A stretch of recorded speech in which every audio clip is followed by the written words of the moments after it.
ಮಾನ್ಯ ಅಧ್ಯಕ್ಷರೇ,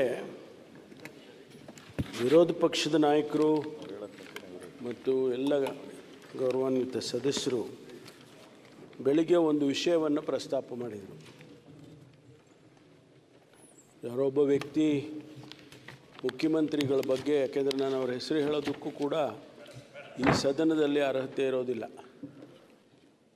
24, 26, 28 ಮರ್ಡರ್ಗಳನ್ನು ಮುಖ್ಯಮಂತ್ರಿಗಳು ಮಾಡಿದ್ದಾರೆ ಅಂತಕ್ಕಂಥ ಮಾತನ್ನು ಆ ವ್ಯಕ್ತಿ ಹೇಳಿದ್ದಾನೆ ಅಂಥೇಳಿ ಭಾಳ ಜೋರಾಗಿ ಅವನನ್ನು ಯಾಕೆ ಅರೆಸ್ಟ್ ಮಾಡಲಿಲ್ಲ, ಸರ್ಕಾರ ಹೀಗಿದೆ ಹಾಗಿದೆ ಅಂತೆಲ್ಲ ಮಾತಾಡಿದರು.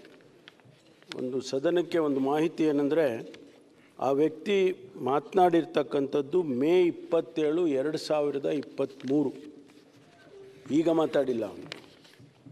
ಬಹುಶಃ ಆಗ ನಮ್ಮ ಸರ್ಕಾರನೂ ಇರಲಿಲ್ಲ, ಆಗ ಚುನಾವಣೆಯ ಸಂದರ್ಭ ಅಂತ ಕಾಣಿಸುತ್ತೆ. 27 ಮೇ, ಆಗ ಇನ್ನೂ ಸರ್ಕಾರ ರಚನೆ ಆಗಿರಲಿಲ್ಲ.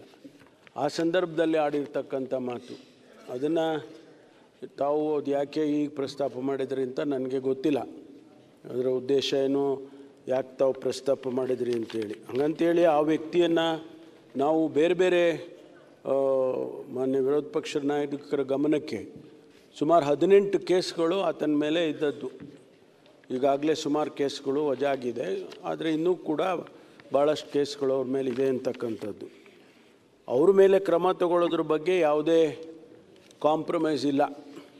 ಅವ್ರ ಮೇಲೆ ಏನು ಕಾನೂನು ಪ್ರಕಾರ ಸೂಕ್ತವಾದ ಕ್ರಮ ತಗೋಬೇಕೋ ಮುಲಾಜಿಲ್ಲದೆ ನಿರ್ದಾಕ್ಷಿಣ್ಯವಾಗಿ ಕ್ರಮವನ್ನು ತೆಗೆದುಕೊಳ್ತೇವೆ.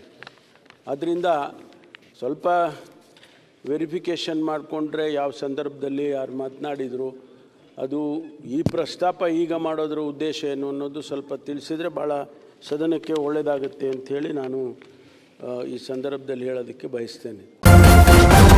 ನ್ಯೂಸ್ ಫಸ್ಟ್, ನಿರ್ಭೀತಿಯಿಂದ ನಿಮ್ಮ ಪರವಾಗಿ.